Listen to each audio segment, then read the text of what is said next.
అలా లైవ్లో ఒక ఫన్నీ ఇన్సిడెంట్ జరిగిందబ్బా. నిన్న నామినేషన్లో పాపం వాళ్ళు ఏదో చిలిపిగా వచ్చి రీతు ఏదో గొంతులు వేసుకుంటూ వస్తే ఫుడ్ పెట్టాము అది అని అన్నారు కదా. సో అది పక్కన పెడితే ఈరోజు ఉదయం ఏం జరిగిందంటే వాళ్ళు ఓనర్స్ వాళ్ళు పులిహోర చేసుకున్నారు టిఫిన్కి. వీళ్ళకి ఇడ్లీ వడ సాంబార్ వచ్చింది టెనెంట్స్ వాళ్ళకి. వస్తే ఇక్కడ ఈ రీతు ఏం చేసింది పాపం ఆకలి ఎప్పటికే అక్కడ ఇంప్రెస్ చేసింది ఎవరిని, పవన్ కళ్యాణ్ని, డీమన్ పవన్ని, మర్యాద మనిషిని ఇంప్రెస్ చేసి డ్యాన్స్ చేసి కప్పులో వాళ్ళు తల కొంచెం పులిహోర తీసుకుంది కప్పు నిండా.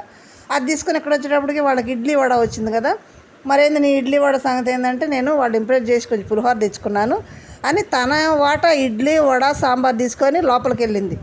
లోపలికి వెళ్ళి ఏం చేస్తుంది తెలుసా, మన డీమాన్ పవన్కి తినిపిస్తూ ప్రియా వచ్చింది మధ్యలో. ప్రియా వచ్చేసి అడిగింది ఏంటది అని అంటే వడ ఇడ్లీ సాంబార్ అంటుంది. అంటే అబ్బో నాయన ఈ పన్నీర్ చేసి భలే ఉందా క్యూట్ కూడా తినిపిస్తుంది డీమాన్ పవన్కి. వాళ్ళకి అమ్మ పాపం అప్పటి వరకు ఏ ఒకటి తిని ఉండారు కదా.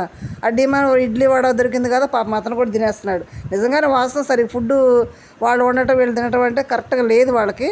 ఈ ఇడ్లీ వడ చూసేటప్పటికి అది కమ్మ ప్రేమగా తినిపిస్తుంది. కమ్మ తిన్నామండి డీమాన్ పవన్ లైవ్లో. అబ్బా ఘోరాతి ఘోరంగా సలే పన్నీగా క్యూట్గా ఉన్నాయి.